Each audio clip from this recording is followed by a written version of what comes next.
When you walked in for that interview, when I saw your resume, and I was like, okay, well, there's nothing you can do here. Right? I remember thinking, there was nothing on my resume. I better look really good. So I'm sitting down with Joseph today, the managing attorney here at Tsang & Associates, and I'm going to ask him a lot of questions about his management philosophies and a couple of tips and tricks that he specifically implements to run this firm. Not only that, but we are talking about arguably the most influential person in this field. His name is Peter F. Drucker. Hello, my name is Gunn, and you have not seen me before. That is because I spent most of my time behind the camera. So without any further ado, let's get started. So Peter Drucker, known as the father of management as we know it. How did you come across Peter Drucker yourself? Well, I like to read good writing. It doesn't, I realized this a while ago. In the past, people always ask me, what kind of books do you like to read? What genre? And I realized it's not so much the genre as the author. There's all these figures who are amazing writers, and in the world of business, Peter Drucker is definitely one of the best writers. A lot of business books seem to be very dry. It seems to be very like a business email, but his writing is different. Not only does he write books and articles, but his thoughts are very succinct and motivational and inspiring and true. He's not just trying to be a motivational speaker. He's actually tackling huge problems that he sees in societies and in corporations and business management, and he's arguing his side. But because he believes in it so much, it comes off as motivational. Peter Drucker obviously had hundreds of ideas. Which ones did you really choose to double down on? The first thing is I try to create a work environment so that everybody's goal is to only work 50% of the time. So 50% of the time should be working on cases, the things that's core to your department, to your task, and to the firm.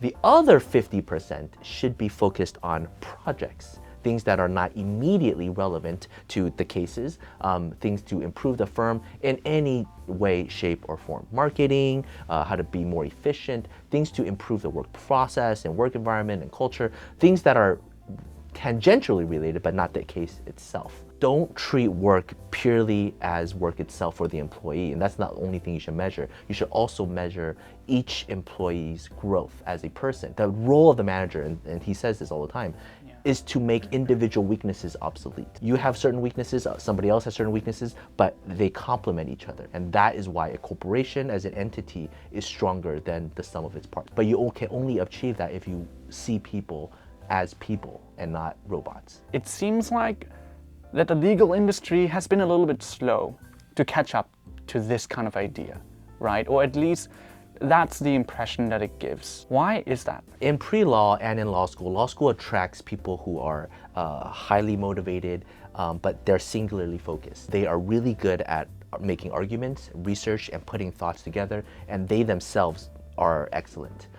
This is very different from business school. In business school, you're taught to collaborate, you're taught leadership, you're taught management, you're taught all these other skill sets to enhance a corporation. In law school, you're not taught that. You're taught tort law, you're taught constitutional law, you're taught opposing counsel, your counsel, and how to come up with the best arguments. So you're narrowing down your skill set. Then you have all these lawyers pumped out of law schools with JD degrees and then servicing clients, and they are the best at what they do, but it's just partners and maybe one associate battling a big case, and then maybe when they need it, then they pull other smart people together, but they're not really taught how to work with each other, let alone how to work with an entire firm. And so I think a lot of the law firms and legal industry is just is set up not in the best way to encourage this kind of mentality and perspective change. Drucker believed that managers, they could, but they also should influence the culture.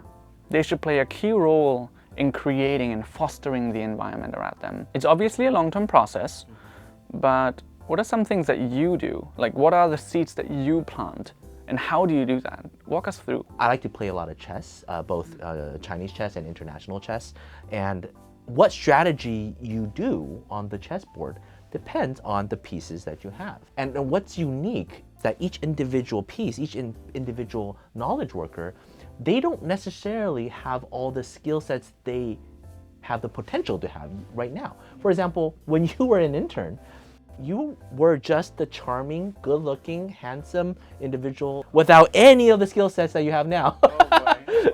When you walked in for that interview, when I saw your resume, and I was like, okay, well, there's nothing you can do here. I remember thinking, there was nothing on my resume. I better look really good. But your particular interest and your potential, right? And so for your field day assignment, I had you write a script. Nobody's ever written a script, but I just gave you a direction, go ahead, write a script. And you were able to do it on the fly. So I saw that you had the potential. And in the next months and years, you gained the skill sets that you have now in order to help us grow. Nobody starts having all the potential actualized, but you come up with a plan and you help them grow. And then as they grow, they become more and more capable, and they have more and more responsibility, and they themselves have a sphere of influence around them so they can grow others around them. As a manager who is not currently implementing Peter Drucker's ideas, and this is all new to me, where do I start? I would say listen. Listen to the people around you, the people you're managing, the people reporting to you, your peers, but most importantly, yourself.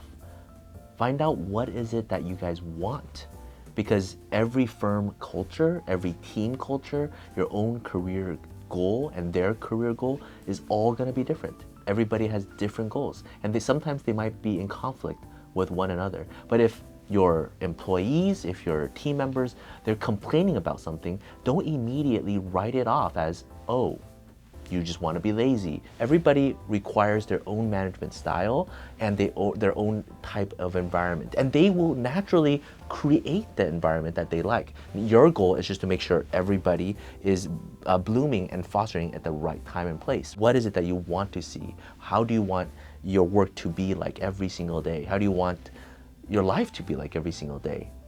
Create that. Yeah, absolutely. There's an environment where that is promoted, right? You mentioned listening and when being heard. Yeah, that's really good.